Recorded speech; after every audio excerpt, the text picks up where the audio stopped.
Oh, this is going to be a good one because this is all about joy, laughter, and self expression, guys. And I can't think of a better example of somebody who exemplifies that as Bombshell Becky. Thank you guys for tuning in to another edition of What's Your Story? I'm Carrie Lewis. And as always, I just love meeting people who show up in spirit. And what I mean by that is inspired to do what feels right for them in any given moment, despite the good opinions of everybody else. So, fortunately, had the privilege of meeting Becky on an anime excursion with Nana. And so here we are today. Thank you so much for being here, Becky. Yay, I'm super excited. Love it. So, since I've been following you, I mean, you put together some elaborate costumes on the regular. Like, this isn't just a once every couple times a year thing. How did you get into a place where you fully express yourself through costume, cosplay, and really anything that feels right for you? I feel like I've been doing it my whole life, like bits and bits. I've always been an artistic person. Now that my life is settled with my job and my son being a little bit older, he's 15, I can really focus on fine tuning the cosplay aspect of my life and getting to dress up and be a different character whenever I want to be. Yeah. It's amazing. I love it.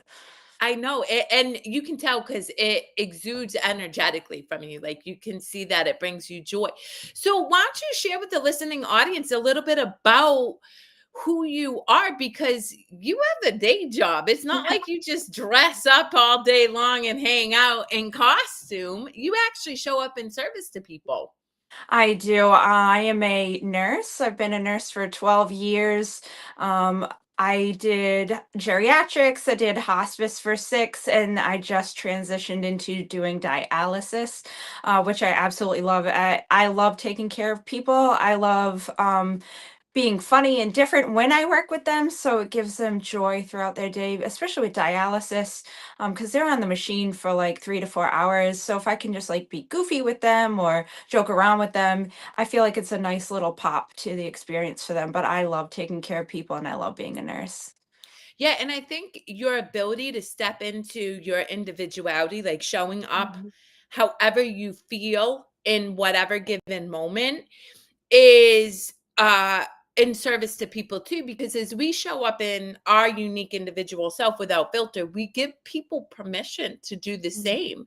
And I just had an image flash. I'm like, oh my god, I can see Becky opening up like some type of medical structure but dressed up as cosplay. How cool would that Yes. be, right? Oh, that would be so cool. Like if we could do that. Obviously, it would have to be like, I mean, I couldn't be doing like Mars attacks and hooking people up to dialysis, but if we could do like cool costumes, actually for Halloween, I dressed up as Velma Yep. and hooked people up to dialysis, and I was all like jinkies, like the whole time doing it. So I just like to bring that vibe, but that would be a good, like, that's a good angle. We should work on that. I was thinking that because Nana, of course, I could totally see him dressing up as cosplay as a Yes. car salesman. Yes. And I feel like where we're heading, right? The paradigm is crashing. And so Mm, we're heading in the direction of embracing people's individuality because that is true creation, co-creation with whatever you believe in.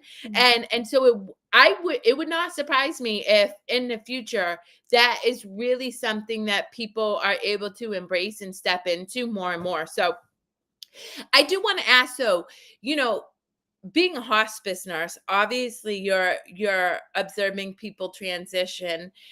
How or have you always had the lens of service, and how did you nurture yourself as you supported people as they moved out of this human experience into something else? When I did hospice, you just had to pace yourself. There would be some cases where I would be in a home for Oh man, like there was a few where it was like hours, like, and I'm not talking to like a few, I'm talking like half a day, like 4 to 6 hours, just being there for the family, getting the meds, setting them up the way I need to set them up, and making a person comfortable. You have to pace yourself, Yeah. especially with the transitioning process, because it's not about just about the person who is transitioning out of this realm. It's also about the family that's left behind. So it's a whole circular encompassing thing, but you have to take time for yourself or you're just going to crash and burn like it very quickly. Yeah. Um, And what mhm. was your call to go into nursing? I know you love to be in service to people, but was there like a pivotal moment where you just realized that you were just called to help people in this specific manner? I'm just curious what led you down this path. I just always loved helping people. I wanted to do art originally. But it's not really a sustaining career in today's world anymore. So I did end up going into nursing. My mom's a nurse. We had a long conversation about it. Like, should I not? Can I even, I couldn't see myself fitting in that world because I'm so like out of pocket and different. But now I see it as such a blessing, Yeah. because I do love to help people, but my creativity and who I am as a person has really helped people and I can connect with them more, where somebody who maybe isn't so out of the box or isn't as creative, they don't think of certain things that to connect with those people. But it's just always been about helping others and putting that joy out into the world, and just really, what do you want to see for people and how do you want to shape what is around you?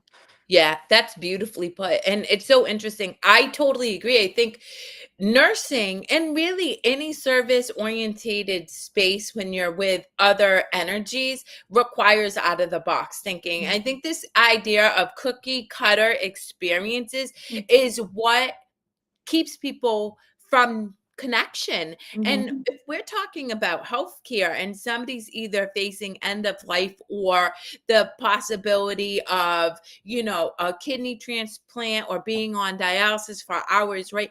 We want to be able to build a meaningful connection where people feel seen and heard. And how do we do that? Mhm. But through being seen and heard ourselves, honoring ourselves and showing up Mhm. that way, because then we can think outside the box and meet people where they are. So I think that's so beautiful. Mhm. And so you've always had the lens of art.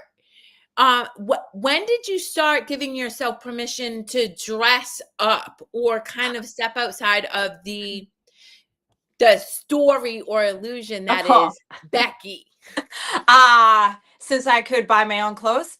Really?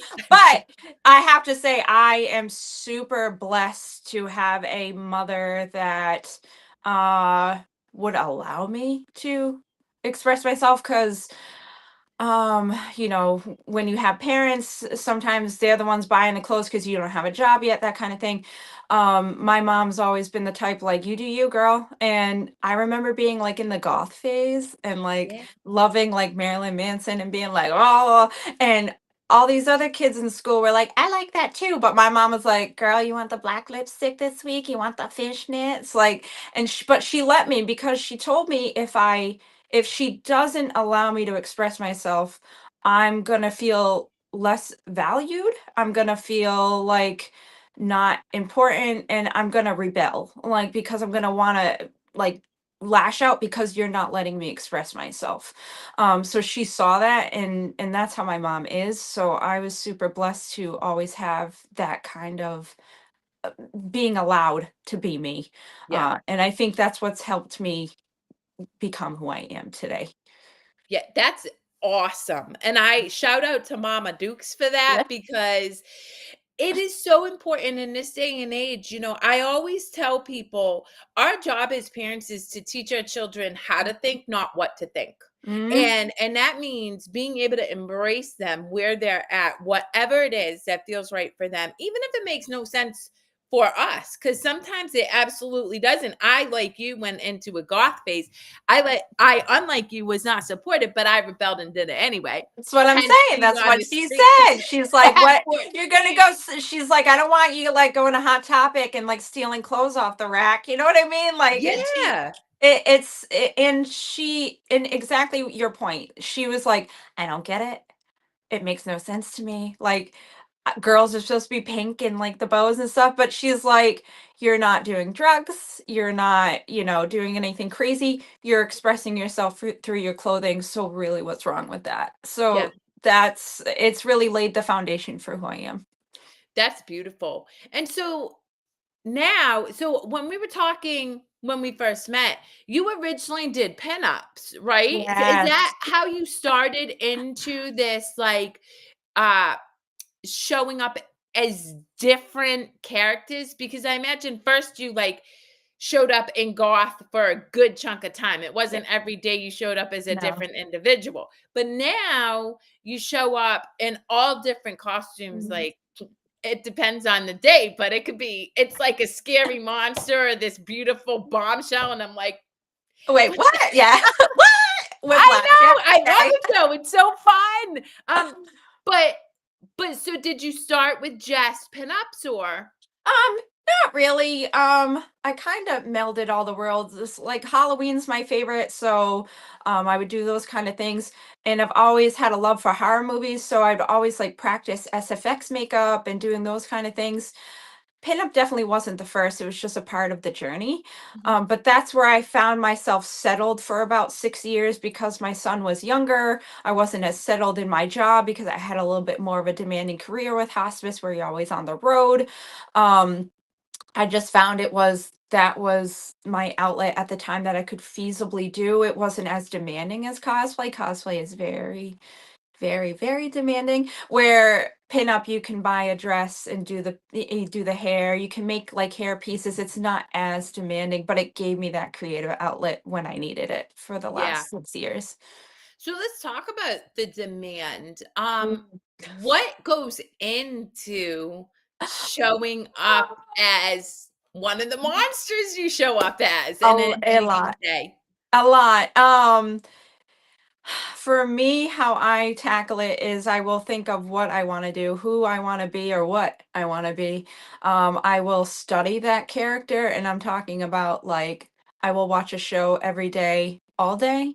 Pause, do stills, tackle it as best as I can tackle it. I do like to create my outfits and my looks as much as from scratch as I can too, so that adds to it. So I'm always drawing, watching what I want to create, crafting things kind of metamorphosize as I'm going through I'll start off with one idea, and by the end product, like even Mars Attacks, like it started off in my head as one thing, and then what it became, I'm like, oh wow, this all worked out. But it was just the process of going through it. Sometimes you have to take things apart, re-add.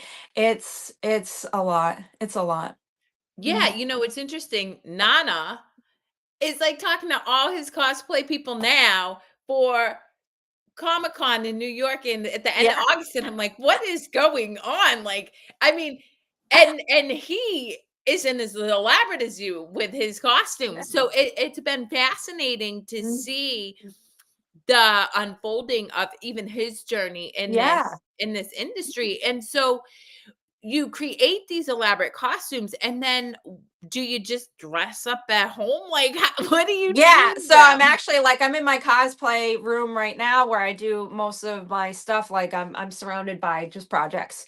Actually today I got to go through a lot of my stuff and kind of fine tune what I want to do this year because it can become, well, right now it's unorganized Yeah, chaos, so I want it to be organized chaos. yeah, So I do have to go through that. It's just the planning process of everything. So and what I love too is cosplay is what you make it, whether you buy a costume at a store and just put it on and that's what you do with it, that's cool.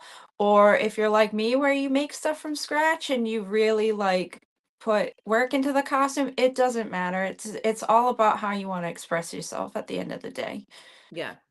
No, so I was talking to somebody the other day who's gender fluid, and this individual, beautiful soul, was telling me how some days they feel like they're in a more masculine energy, Mhm. and so they lean into that type of experience, whether it's through their fit or, even just how they present as themselves. And then others, it's feminine. Do you kind of flow the same way in, oh, I feel more like girly today, so I want to be more pinup-y, and then I feel more masculine, so I Yes. want to be a scary monster that looks like it's gonna tear your face off. Yes. Oh my God, I resonate with that so much. I I I guess the best way to say this, it's cool if you're a girl or a guy that just wants to stick in that lane and you just want to do like a Wonder Woman, Superman, like, and that's your thing. That's cool. That's totally my jam. One day I want to be pinup princess. The next day I want to be a monster. Maybe I'll be an alien tomorrow. I'll be Greta Gremlin. Like, I definitely like to play with both worlds. I don't like to do, a lot of people ask me, like, do you want to do like a pinup Marvel character, blah, blah, blah. I'm like, I don't really like that. It's not really as much of my thing. I'd rather be like a Beetlejuice that's a Michael Keaton Beetlejuice. I'd rather be like stuff that is more accurate. I don't want to be the cutesy version of it. Like, that's how I play with it. Definitely that gender bending. I want you to be like, is that a girl? Is it a guy? What's Yeah, I that had no about? idea. I was very perplexed when I met you. I was like, Oh yeah, Dr. "Wha Robotnik. Yeah, yeah, I can yes!" see I was that. like, Uh-huh. "I don't know I can what's see that. going on right now." And then I'm, like, looking at Nana, I'm like, "Is she pregnant?" Because I legit didn't know. And then you never wanna ask, because then you offend, and it's just like, "Oh my god, what's Oh happening hell right no. now?" No, that was my secret pillow stomach for yeah, look at how elaborate it is. This is this is my pregnant stomach right here for Dr. Robotnik. It's so good. So I good. love that.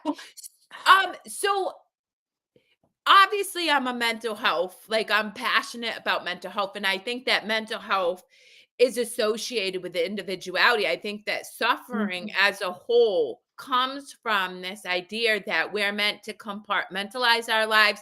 We kind of separate them, and or that we're meant to conform to this societal norm or expectation of whatever, like what looks good for people. Mhm. When you're dressing up as cosplay, does like where you're at within your emotional energy come into play through those fits, or is it purely just kind of like, oh, I'm interested in being a monster today? It depends on the day. That's a really interesting and kind of difficult question. There have been times where I have been asked to do stuff in cosplay, and I'll be like, yeah, yeah, yeah, yeah. But then that day, like, I don't know, the energy's off or something happened. It's like my goal is to always show up and be that character no matter what. But it, you just gotta do it. I know this is the best way I can answer that. Yeah. But for you, but do you just like dress up at home for the hell of it and then show up Yeah. and say, hi, Oh, hubby? oh my god. Oh yeah, yeah, yeah. Oh god, yeah. Yeah, I think we've been together for like 16 years, 17 years. I don't know. I lost count. Yeah, he's used to it at this point. He even before I got into this world, it was all every day's dress up for me. I'm like, he's like, we're just going to, we're just going to this place. And I'm like, yeah, I don't care. And I got like a crazy hat on and like a big furry jacket. I'm like, oh, we're vibing today. Like, woo, every day's a costume day. Like, I don't care. And the wigs, everything. I've been doing that for years too. It's like, I don't know. That's why I think this world feels so natural to me. And it was such a smooth transition to get into it because it's what I've been doing for a long time. Yeah. What about, have you faced or encountered rejection from people showing up in like random costumes? Nana and I Hmm. went to a Patriots game and he was dressed up as Dora the Explorer. So, he's wearing a dress, and you could see there was a lot of discomfort within Mm-hmm. some of the people who were at the stadium. And I'm just curious if you've experienced that, and how do you navigate that, how people respond to you. I'd have to say if it's not like an event or it's something where like they're okay with you dressing up and you go hard on it, it can be challenging because people don't get it a lot of the times if they're not in the world already. If you're not at a convention and you do it outside of a convention, it's so different. And honestly, it's like I just kind of go with it. It's like the difference between walking to a convention when people don't know that there's a convention going on, like in your head to toe, like SFX makeup or what, and they're like, what? And then you get in the conflict, it's totally different worlds. Just be yourself. Like, you don't have to get it. That's okay. Like, honestly, when things like that happen to me, I just continue on. There's no reason to even give it a second thought or my time or energy, really. Yeah. Have you always had this resilience to you? And I would say, do you chalk it up to the support your mom gave you in being an individual? Because Yes, I it think is. oftentimes, you know, people struggle with expressing themselves. They're called to, but Mm. the idea of being rejected and, putting yourself out there is allowing yourself to be vulnerable. It just feels too heavy. Agreed. I do think I do again applaud my mother for giving me the um a-okay to be who I am. I've always been like this. It's definitely, I've always been the weird kid. I wasn't popular in school. We're gonna go down that whole cliche Girl, storyline. I was not popular You either. know I what was I'm considered saying? the So it's like crazy girl. I feel like people like us already have that kind of like, oh, we have a backbone, but we're gonna build another one on top of it. Like, you're not gonna stop me. Yeah. Um it, it just makes me want to do better, but my whole goal with all of this is people to look at what I do and be like, I can do that too. Because there's a lot of people I think that want to be a part of this world or want to do these kind of things, or not even just cosplay, just anything like that seems out of the box for what they would normally do. And it's okay to fail. I want people to know that, as long as you try. And then if you fail, like, try again. Like, there's nothing wrong with that. It just sets you up for reevaluation and what could I do better? What could I work on? And then you're going to be more successful the next time. It's just, you have to grab life by the balls and just go with it. Yeah, I love that you said that. You're right. I grew up much like you, definitely not the popular kid. In fact, I am still called the crazy twin in my family, right? Because they think I'm batshit bananas. Um, but as I've stepped into different expressions of myself, talking about spirituality, talking about energy and vibration, just talking about authenticity, and I'm talking real authenticity, which I believe is allowing the spontaneity of the present moment to unfold without limiting it, right? So Mhm. whatever comes up, I just allow it to be fully expressed like you. That has caused me to continue to build upon the backbone that we had to kind of cultivate in our formative years, because you, in people's discomfort, they can be mean, and not because they're bad people, but we're shaking the very core of their existence Yep. by saying that I'm not subscribing to the story that you think I need to subscribe to. It doesn't make me a bad person. It doesn't make you a bad person. We're just on different journeys. Yeah. It's been an interesting road for sure. And that kind of leads me to the fact that you're a mom of a teenager. Mm. And I imagine you've had the lens, much like your mother, of kind of do you. Mhm. But what has being a mom and showing up as like your fully expressed self been like? Because I know my Mm. daughters, again, they navigate the story of society and then mom. And while they love mom, mom's weird compared to what they generally see. So it's been, it's a journey for them as well. I think it's actually helped us become closer. And we're very, very similar. So I think it's been great because people will ask him, like, what do you think about mom doing like all the costume? He's like, it's cool. Like, it's great. Like, I'm so lucky. He's 15. Uh, and he still thinks I'm cool-ish. So I find that to be a win. He's such a good kid, and he gets to be him. I would never like stop him from being who he is, and I think that's really the biggest win you can have as a parent, is fostering who they are, even if it doesn't make sense to you, as long as they're not hurting anybody. Yeah. And that's a beautiful thing, and I had the privilege to meet your son, and I was just so impressed with his ability to show Mhm. up and do something that clearly, I mean, at 15, you're still figuring yourself out. So Yeah. you're naturally a bit insecure, worried about what the world thinks, and he just showed up dressed in cosplay and was taking pictures with all these people. I was really I applaud you as a mom because that takes a lot of courage, Yeah. particularly as a teenager in a world where social media and all these stories are being thrown at you all the time. Yeah, I agree. Yeah.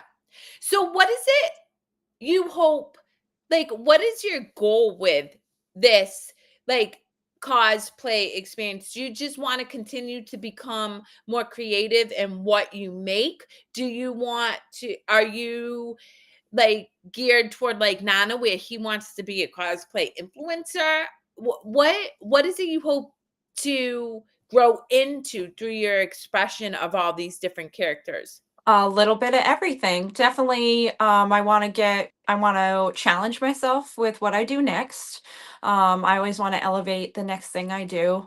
I definitely want to be influential. I want to inspire others. Again, I really, that's the biggest thing, is I really want to inspire other people and I want to help other people, because I have had people reach out to me and ask me questions or how to tackle things, or that's what I want. And I just want people to be themselves and just realize it's okay to be a little weird. It's okay to be different, and it doesn't have to make sense to anybody but you at the end of the day. That's really what the most I want out of this, is to put that out into the world. Yeah. So where can people find you? Like obviously I'll share your pages, but I know you do events because I hung out with you outside a movie theater.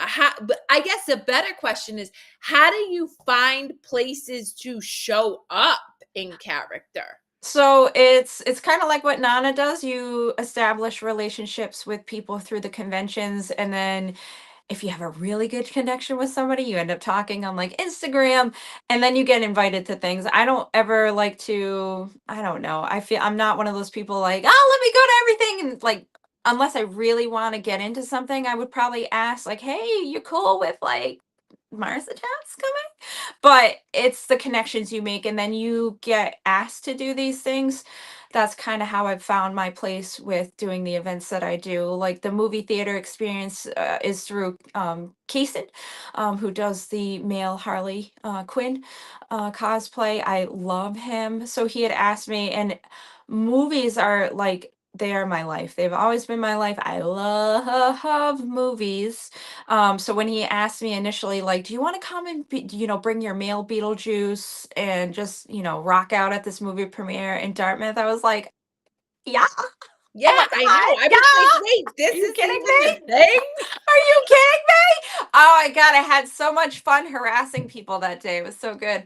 And that was a vibe that day. But you just connect with people, and I think making those connections gives you the opportunities to go out more. And then I just hear stuff through other people like, hey, this is happening, that's happening. Movie premieres are my favorite thing to do though. Are they? Yeah, the conventions are cool, but they can be very big and overwhelming. The movie theaters are small, they're more intimate. You get the people that want to just take pictures with you, and then they go see the movie, and I love that it's a lot of little kids, because I do a lot of like movies that are geared towards kids and stuff. Um those kind of things. It's just more intimate. It's not like, oh, we're at a convention right now. This is so fun. Like I don't know. I do love conventions, but I like doing different things, and the movies premieres are my favorite, I think, right now. Yeah.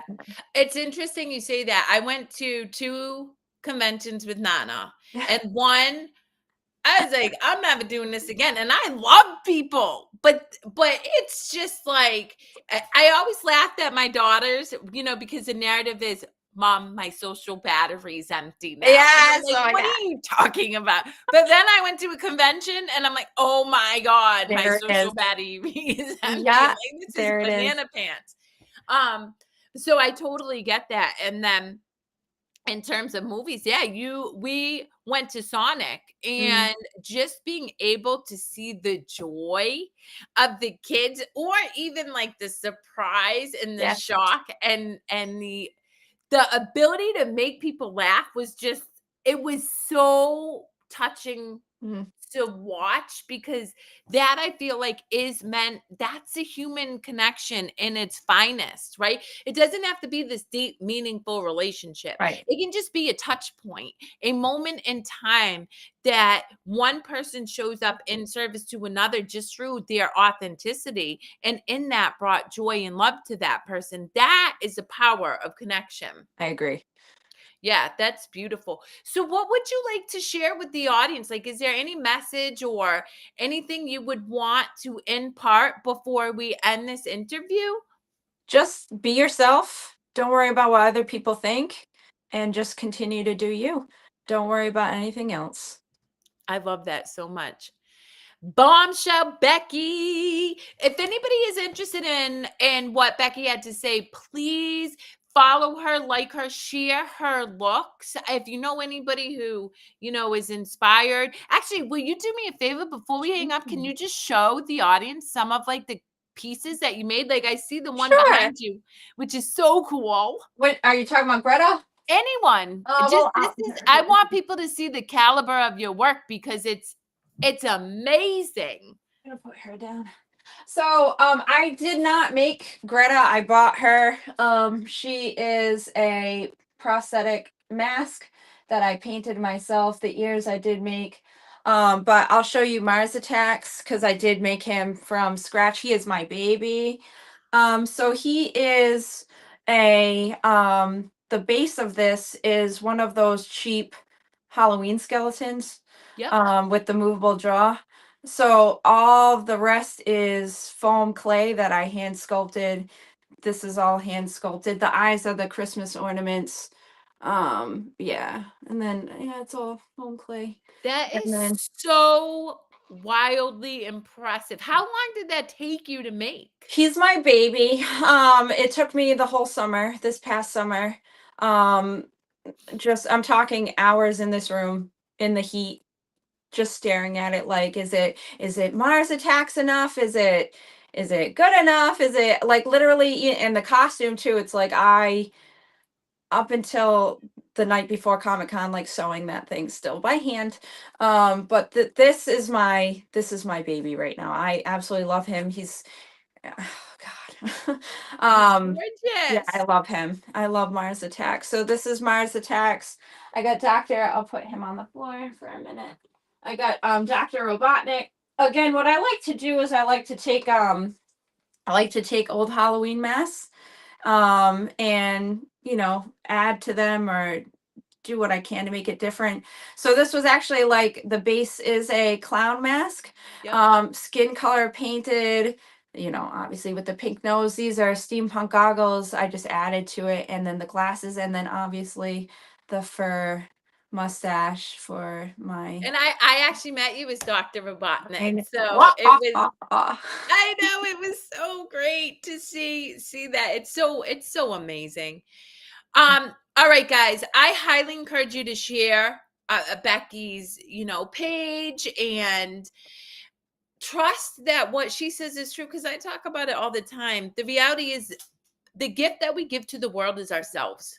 Mhm. Outside of who we think we need to be, just our full expression of ourselves, whether you sing, whether you dance, whether you're into cosplay, whether you're into, I don't even know, whatever, right? It's all about allowing yourself to show up as yourself without filters. And Becky is a beautiful example of somebody who serves in so many ways, whether it's through nursing and holding space for people as they navigate a challenging medical condition, or whether it's showing up fully expressed as herself in whatever way feels right for her in that given moment. And that is the power of true authenticity. Not saying that, oh, I have to look like a pinup, or oh, I have to look like Dr. Robotic, just allowing that fluidity to unfold. So she is Right. truly a gift. And I am so honored to know you. Thank you so much for being Thank here. I you. will share your information in the links, and I can't wait till we hang out again. Yeah, me too. Yay! I'm super excited.